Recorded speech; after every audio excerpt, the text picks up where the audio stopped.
आम, आलू बुखारा, आड़ू,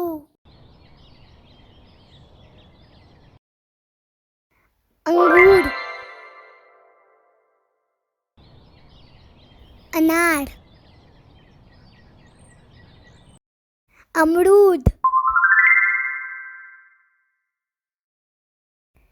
अनानास, इंजीर, बेर, बही, पपीता, तरबूज, दूध फरंगी, जापानी फल, जामुन, चीकू, चकूतरा, चीनी करुंदा, खरबूजा,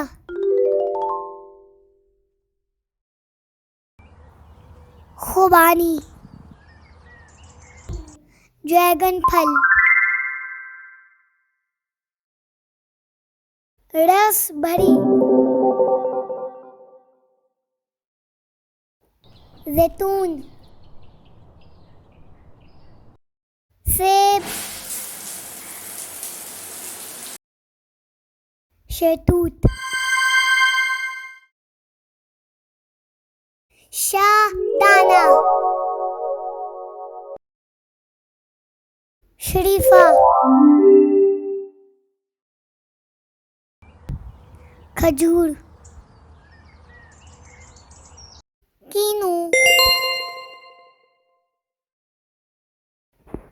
केला, गन्ना, गुल सलेबी, लीची, लोकात, लीमू, नाशपाती, नारियल, नीलबेरी, मगर नाशपाती।